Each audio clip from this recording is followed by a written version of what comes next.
Hi everyone, it's Deja Yetmir from crocheteverafter.com. This tutorial is going to cover how to double crochet for beginners. So if you've never double crocheted before, this tutorial is going to show you how to work into your foundation chain, how to turn your work, how to make the first couple stitches into your row, how to work across the row, and also how to finish off your row.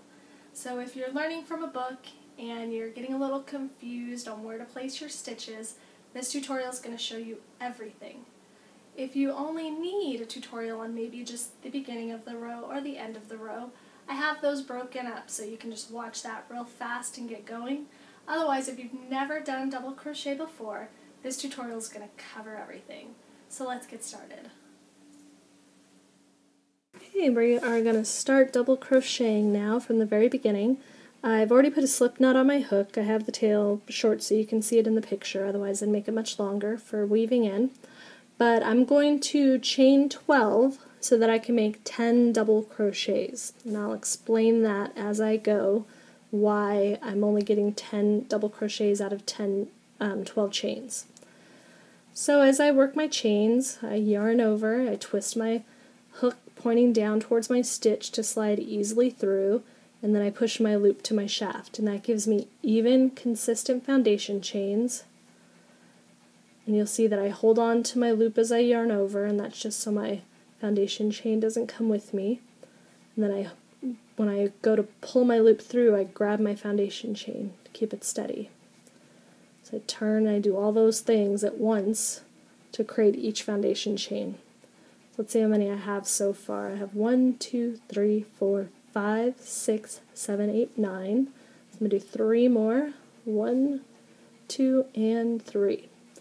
Alright, so to begin my double crochets, when I write double crochet patterns, I always count my chain 3s as a double crochet. So that means every time that I chain 3 for the proper height for my double crochet, it's going to count as a stitch. And that also means on my foundation chain, because every foundation chain for double crochet, you're always going to work into the 4th chain from your hook. And that means you have a loop on your hook, that's the working loop, you don't count it as a chain, you count backwards, so you have 1 chain, 2 chain, 3 chain, and 4 chains. You're going to work into this loop. So those 3 chains that I skipped are not only going to give me the proper height for my double crochet, so the very first one's not all squished down, but it's also going to count as my very first double crochet. So I'm going to yarn over, and I'm going to insert my hook into that 4th chain. You can insert into the back loop, under the back loop, and bottom bump to catch 2 loops. You can insert through the 2V, the actual V, and over your bottom bump. However you like. I like to do the back loop, it's just the fastest for me, and I don't mind the 2 loops that are down below because they kind of make a little foundation chain on the bottom of my work. But I'm going to insert my hook in, yarn over, or lay over as I always say, and pull that loop up. And I don't pull it all the way up to make the same height as my chain 3. I keep it so that the loop is the size of my shaft. So it squishes down my chain 3, but you'll see as I make my stitch, it's going to grow. So it grows by yarning over and only working through the first 2 loops that are on my hook. I pull through that yarn over just through those 2. And you'll see that my stitch is now almost the same size as this chain 3. Then I'm going to yarn over and pull through the last 2 on my hook, and that's going to create my double crochet. So now I have 2 double crochets. I have the first one that I actually made and my chain 3. Now I need to work into my next chain. And you'll see I call these stacked V's because they look like the letter V stacked on top of each other. So each V is 1 chain. So my next V is right here, and I like working into the back loop, so I can also just kind of pull and find that back loop.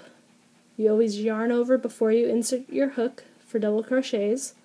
So I insert it into that back loop, lay over my yarn to catch it, pull it up and push it to the shaft. Don't pull it loose. Then I'm going to yarn over and go through just the first 2 loops. And you'll see that I'm working kind of at a 45-degree angle with my hook. It's going diagonally up. With a single crochet, I'm usually parallel with my work as I pull my loops through. With a double crochet and everything higher, you're going diagonal. So as you make each of those 2 loop pull-throughs, it increases the height on your stitch. So when you get to treble and double treble, you see that every time you pull through just 2 loops, it's going to make the stitch higher and higher. I'm going to yarn over, find my next loop, which is right there, insert my hook, lay over my yarn, pull up, push to my shaft, yarn over diagonally, and I point my hook down to slide through easily, and then I push my loop to my shaft again, yarn over, turn it down, and pull through the last 2. So I'm going to do the next ones at regular speed, kind of. I'd probably go a little faster if I tried, but I'll do it kind of easy speed so you can see them and see how it kind of flows as you get the hang of it. And you'll see that every time I'm always pushing my loops to my shaft, and that gives me even, consistent stitches. It's going to give me nice, even height stitches. If I didn't put it to my shaft, or if I kept my loops loose, I'm going to get much bigger or shorter stitches, and my project's not going to look as good out overall. So this last chain, sometimes it can get quite small when you're making your foundation chain, because you might make that very first one kind of tight. If you're not sure if that's part of your slip knot or it's an actual chain, just count how many stitches you've made so far. Remember, I said I was going to make 10 double crochets. So I have 1, 2, 3, 4, 5, 6, 7, 8, and my chain 3 is my 9th stitch. So I know that I need 1 more, so I know that definitely is a foundation chain. And remember, I did 12 chains, and I ended up with 10 double crochets. So if you're counting your chain 3, and you're designing something for yourself when you're making double crochets, you're going to foundation chain the amount of double crochets that you want and add 2. So I wanted 10 double crochets, so I made 10 foundation chains plus 2, so I made 12, because that very first chain 3 is counting as a stitch. If I didn't count this chain 3 as a stitch, then I would have foundation chain 13. Sometimes the chain 3s won't count as stitches. Your pattern should hopefully tell you whether it does. I usually have my chain 3s count. This next part is the important part of knowing whether your chain 3s count, because it's going to dictate where you need to insert your hook for the first stitch of your row. No matter what, you're going to have to chain 3 for the proper height. Sometimes patterns will say chain 2 for double crochets, and that's up to the designer. Sometimes they do that just to make them less noticeable if they're not counting them as a stitch. But if they count them as a stitch, it's usually going to be a chain 3. So I count mine as a stitch, which means that I don't work into this very first V. This V is being used by this chain 3. So that means my very first double crochet is going to be in the second stitch, the second V. So I insert my hook under both loops. For regular double crochets, you have to go under both loops, and you can always stop and look and make sure you only have 2 loops on your hook, besides your yarn overs and such, but just the 2 that you insert your hook into. You can also see that there's quite a big hole for you to insert your hook into, but sometimes you might be tempted to go in this big space. That's not the correct area. You're going to have an extra loop on your hook. You need to go above this loop and below the 2 loops. So you insert your hook, lay over, and same steps as before. Push to your shaft, go through the first 2 loops, push to your shaft, yarn over, and go through the next 2 loops. Now, let me take that one out. If your pattern says that your chain 3 doesn't count as a stitch, what you're going to do is instead of inserting your hook into that second stitch, you're going to insert your hook into that very first stitch. So if it's hard to see because of your chain 3, you can see it looks a little bit less defined because you have your chains here. It's not as easy to see the hole. You can turn your work and look for your V. So you can see your V is right there. So you can insert your hook under that V.